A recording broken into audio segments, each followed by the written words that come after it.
This is lesson 46. This is a fun lesson. No double negatives. So most languages use double negatives. No tiene nada. So you see it's a double negative because it says negative once and it says negative twice. But in English there are no double negatives. You will have to make one or the other an affirmative. So he doesn't have anything. So you can see in this sentence here's the negative and here's the positive. Or he has nothing. So you can see that here's the positive and here's the negative. If you use the double negative, you are in essence saying an affirmation. He doesn't have nothing means nada no tiene. Entonces tiene algo. In most cases, the indefinite pronoun will be any or anything. So what I like to do with my students in Guatemala, what I like to do is I like to have a coin in my hand, my open palm of my hand, and I would say to them, no tengo nada en la mano. And so I would say that as a question. So obviously they would say, yeah, you have something in your hand because you don't have nothing in your hand. So this exercise can help you understand how English is. So it's different. So here we go. So number one, you don't have anything, do you? You don't have anything, do you? So here's the negative, here's the positive. There it is. And then you translate on the line. Okay, number two, we're very sorry, but we don't know anything about it. We're very sorry, but we don't know anything about it. So here's the negative, and here's the positive. You can't have a double negative. All right, number three. They looked for some new shoes, but they couldn't find any.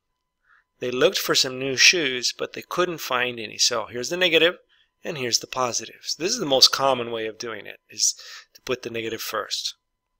Okay, number four. I won't say any more about the subject. I won't say any more about the subject. So here's the negative, and here's the positive. Number five. He doesn't like any of the songs. He doesn't like any of the songs. Here's the negative, and here's the positive. Number six, we haven't seen any rain for a long time. We haven't seen any rain for a long time. So here's the negative, and here's the positive. Good. Number seven, they weren't at all better. They weren't at all better. So here's the negative, and here's the positive. So I'll help you with this translation. No estaban nada mejor. No estaban nada mejor. Number eight. I can swim without anybody or anything to help me. I can swim without anybody or anything to help me. So here's the negative, and then we have two positives. Okay, let's continue on. As you can see, any must have its antecedent clearly stated in the sentence.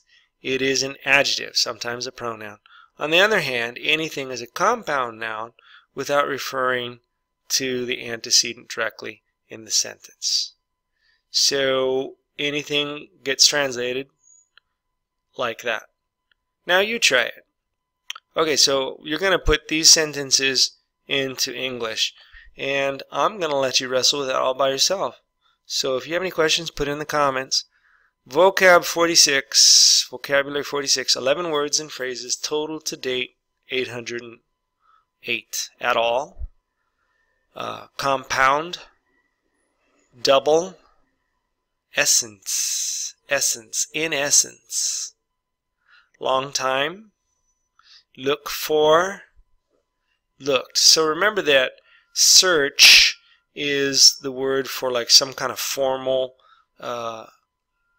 buscar. So it's also used in search and rescue when the socorristas are looking for a person. So then it's search. But if you're looking for your keys, it's just look for. Shoe, song, sorry, and state. So here we have just derivations of will not. So if we make will not into a contraction, you can see that it's not derived. Where did the O come from? Well, the O came from don't. So don't is a contraction of a negation in the present tense. So won't borrows the rhyme from don't and we say won't, it's a negation in the future. So that concludes lesson 46 for us, and see how these lessons just get easier and easier as we just look at like little details that aren't every single day, and we just learn more vocabulary, and that's the wonders and marvels of being in advanced English. So we'll see you in lesson 47.